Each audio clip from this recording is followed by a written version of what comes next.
When you think of futuristic sci-fi movies, chances are your mind goes straight to digital cities, green screens, and a whole lot of CGI. But Blade Runner 2049 took a very different route. Instead of leaning on all that tech, it did something most modern blockbusters wouldn't even consider. It built its world by hand. So why would a big-budget sequel to one of the most legendary sci-fi films ever skip out on the tools that basically define the genre today? Was it a bold creative gamble, or was there something more intentional behind it?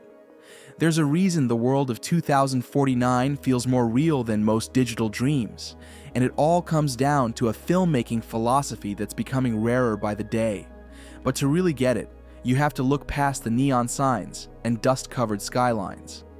You see, back when Denis Villeneuve took on Blade Runner 2049, he knew he was stepping into sacred ground.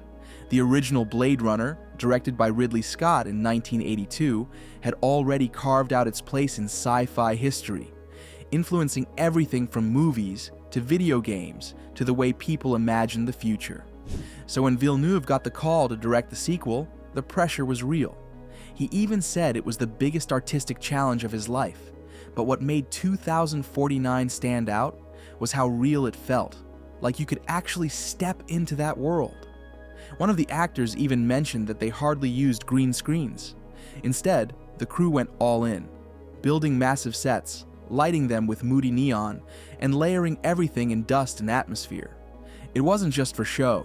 It was about pulling the actors and the audience into a future that felt eerily believable. The road to Blade Runner 2049 wasn't quick, though. Talk of a sequel actually started way back in 1999. And then, just before Ridley Scott began shooting Prometheus in 2011, he sat down for a long dinner with Broderick Johnson and Andrew Kasave from Alcon Entertainment. These two had spent an entire year trying to secure the rights to make another Blade Runner. Over steaks and wine, Scott told them he'd been waiting 35 years for that very meeting. Not long after, Scott reached out to Hampton Fancher, who co-wrote the original film. Fancher had been working on a short story with a mysterious loner at its center, someone not unlike Officer K, the character Ryan Gosling would eventually play. That story became the seed for the new movie. Fancher passed it along to screenwriter Michael Green, who would go on to write Logan, American Gods, and later, a new Alien installment. Together, Fancher, Green, and Scott shaped the screenplay. But Ridley Scott couldn't direct the sequel himself. His schedule was packed. So the producers turned to Denis Villeneuve, who had already made a name for himself with gritty atmospheric films like Prisoners and Sicario. One of the producers had worked with Villeneuve before and knew he had the perfect noir sensibility. They didn't just want another sci-fi movie, they wanted something dark, cerebral, and stylish. Villeneuve was their guy. At first, Villeneuve said no. He just finished Sicario and was prepping Arrival, and he wasn't ready to dive straight into another massive project. Plus, he was nervous. Blade Runner was one of his all-time favorite films. Making a sequel felt risky, like tampering with a masterpiece. But when the producers promised to work around his schedule, and when he realized he could approach the project as a tribute rather than a remake, he said yes. Villeneuve was clear about one thing. If he was going to direct a movie this big, it had to mean something to him. He had to care. And he did. He approached 2049 with deep respect for the original, knowing it would always live in its shadow, but determined to make something that could stand on its own. A big part of it was reimagining the world. The original Blade Runner already painted a pretty bleak picture: non-stop rain, giant ads everywhere, and a growing gap between the rich and poor. So the question was, what would Los Angeles look like 30 years later? The script for Blade Runner 2049 gave them a solid starting point, but writing words on a page is one thing. Building an entire world that feels real is something else entirely. Roger Deakins, the legendary cinematographer, explained it best. The look of a film doesn't just pop into existence after reading the script. It grows, slowly, scene by scene, decision by decision. Ridley Scott had once described science fiction as a kind of theater where anything is possible. But even in a world with flying cars and bioengineered humans, you still need rules. Otherwise, it all falls apart. That's the mindset Villeneuve took into this project. The cool part? Ridley Scott was around but never hovering. He met with Villeneuve, shared insights from the original film, and then stepped back, trusting the new director to make it his own. That kind of freedom gave Villeneuve the space he needed to dive deep. So, he did. Villeneuve, Deakins, and 2 storyboard artists locked themselves in a hotel room in Montreal for weeks, just sketching and imagining the world of 2049. It was old-school brainstorming. No fancy computers, just pencils, paper, and pure creativity. That's where the visual style of the movie started to take shape. They built an enormous book filled with storyboards, sketches, and concepts that would become the film's visual roadmap. Then came Dennis Gassner, the production designer. And here's where things get interesting. Back in 1981, Gassner had worked on Francis Ford Coppola's One from the Heart, a super stylized musical that used tons of neon lighting. When that movie wrapped, Ridley Scott came knocking, asking Gassner where he got all those lights. That conversation played a big role in shaping the neon-drenched look of the original Blade Runner. So bringing Gassner back for 2049 was like reconnecting with the roots of the original film.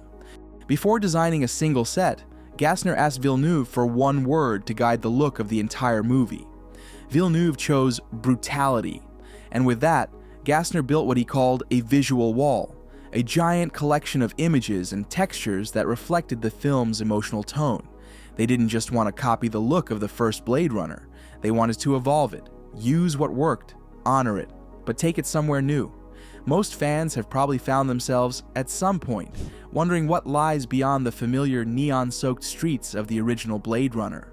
What do those off-world colonies really look like? What's out there in that dusty, dystopian future? Blade Runner 2049 offered the perfect chance to peek past the edges of the known world and imagine something new. But for director Villeneuve, that challenge was anything but easy. He knew he couldn't just copy the original. What would be the point? At the same time, he had to pay tribute to it. The goal was to strike that razor-thin balance between reverence and reinvention. To help bridge that gap, he brought in someone legendary, Syd Mead, the visionary artist who helped shape the look of the first Blade Runner. One of Mead's standout contributions in 2049 is that haunting sequence where Kay walks through a city shrouded in orange dust. That was all Syd. Villeneuve made it a priority to give him a moment to shine, and when he saw Mead's new designs, he was genuinely moved. For Mead, returning to this world decades later felt like a fresh chapter, not just a rehash of old ideas. It was a perfect bookend to his Blade Runner journey. Visually, 2049 takes a colder turn. Literally, gone is the non-stop rain of the original. Instead, there's snow, dust, and strange shifts in weather. Villeneuve, who grew up in a small Quebec town with brutal winters and a nuclear plant outside his kitchen window, used that upbringing to shape the look and feel of future Los Angeles. For him, snow wasn't just a backdrop. It was a way to create mood, change the lighting, and add a sense of quiet violence to the world. It was his personal touch, layered on top of Ridley Scott's rainy, neon-soaked vision. But not everything was personal poetry. Some of the film's most unsettling elements were pulled straight from real life. Those tiny claustrophobic homes we see in the movie, they were inspired by actual coffin cubicles in Hong Kong.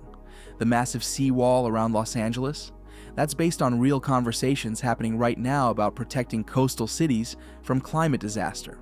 2049 doesn't just show us the future, it holds up a mirror to the present. When it came to building this future, Villeneuve went big and practical.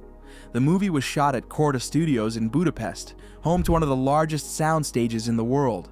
With nearly 100 days of filming and 10 sound stages at their disposal, the crew was able to build sprawling, immersive sets that felt like actual places.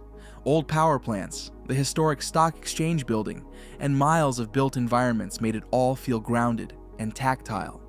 The color palette was carefully chosen too. Villeneuve used bursts of yellow throughout the film, often at key moments in Kay's journey. It wasn't random. Yellow became a subtle symbol of discovery, truth, and maybe even hope. That attention to detail is part of what makes 2049 feel so layered. And then there's the tech. While most modern sci-fi leans heavily on CGI, Villeneuve and cinematographer Roger Deakins wanted to go the other way. They built sets, used miniatures, and even created massive painted backdrops to simulate cityscapes. One of the film's most memorable scenes, Kay standing under a giant hologram, wasn't done in post-production. They actually built the bridge, filled it with fog and rain, and projected the actress onto a huge screen. The lighting, the atmosphere, it was all captured in camera. Villeneuve liked giving his actors something real to work with. Ryan Gosling even said the sets felt like actual living worlds, and that made it easier for him to stay in character. With less green screen and more physical sets, the cast had room to explore, improvise, and shape the film's tone. In fact, some of Villeneuve's favorite moments came straight from ideas Gosling came up with on the spot. Even the action scenes followed this grounded approach. Villeneuve didn't want flashy superhero-style fights. Instead, the action is sharp, fast, and brutal, more like a punch than a fireworks show. The opening scene? That was pulled from an old draft of the original Blade Runner script written by Hampton Fancher. At the core of it all, Villeneuve wanted the film to feel real, something physical you could actually touch. These days, everything's so digital and abstract, but he was going for the opposite. That's where Fancher's idea came in, an electromagnetic pulse that knocks out most digital tech. It forces everyone back into the real world, walking the streets, chasing clues, sifting through the wreckage of what's left. Just like the original, this film lives in the grit, the weirdness, and all the messy imperfections. Thank you for watching. If you enjoyed it, please like, subscribe, comment, and turn on post notifications to stay updated with our latest content.